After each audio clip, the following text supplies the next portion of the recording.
स्वधर्ममपि चावेक्ष्य न विकम्पितुमर्हसि धर्म्याद्धियुद्धाच्छेयो अन्यक्षत्रियस्य न विद्यते।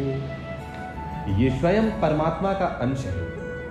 जब ये शरीर के साथ तादात्म्य कर लेता है तब यह स्व को अर्थात अपने आप को जो कुछ मानता है उसका कर्तव्य स्वधर्म कहलाता है।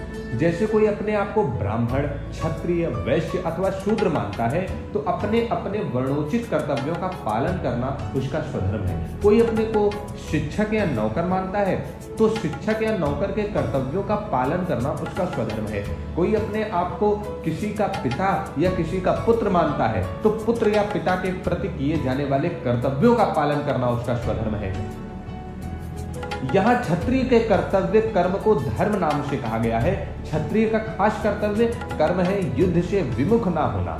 अर्जुन क्षत्रिय है अतः युद्ध करना उसका स्वधर्म है। इसलिए भगवान कहते हैं कि अगर स्वधर्म को लेकर देखा जाए तो भी छात्र धर्म के अनुसार तुम्हारे लिए युद्ध करना ही कर्तव्य है। अपने कर्तव्य से तुम्हें कभी विमुख नहीं होना चाहिए। यानी कहते हैं कि धर्म्याद्धि युद्धाच्छेयो न क्षत्रियस्य न विद्यते। कहते हैं कि धर्ममय युद्ध से बढ़कर क्षत्रिय के लिए दूसरा कोई कल्याणकारक कर्म नहीं है। अर्थात क्षत्रिय के लिए क्षत्रिय के कर्तव्य का अनुष्ठान करना ही खास काम है। ऐसे ही ब्राह्मण, वैश्य और शूद्र के लिए भी अपने अपने कर्तव्य का अनुष्ठान करने के सिवाय दूसरा कोई कल्याणकारी कर्म नहीं है। अर्जुन ने 7वें श्लोक में प्रार्थना की थी कि आप मेरे लिए निश्चय श्रेय की बात कहिए। उसके उत्तर में भगवान कहते हैं कि श्रेय अर्थात कल्याण तो अपने धर्म का पालन करने से ही होगा। किसी भी दृष्टि से अपने धर्म का त्याग करने से कल्याण नहीं हो सकता। अतः तुम अपने युद्ध रूप धर्म से विमुख नहीं होना चाहिए। कहते हैं कि देह देही के विवेक का वर्णन करने के बाद अब भगवान यहाँ से 38वें श्लोक तक देही के स्वधर्म पालन अर्थात कर्तव्य पालन का वर्णन करते हैं। कारण कि देह देही के विवेक से जो तत्व मिलता है वही तत्व देह के सदुपयोग से स्वधर्म के पालन से भी मिल सकता है। विवेक में जानना मुख्य है और स्वधर्म में पालन करना मुख्य है।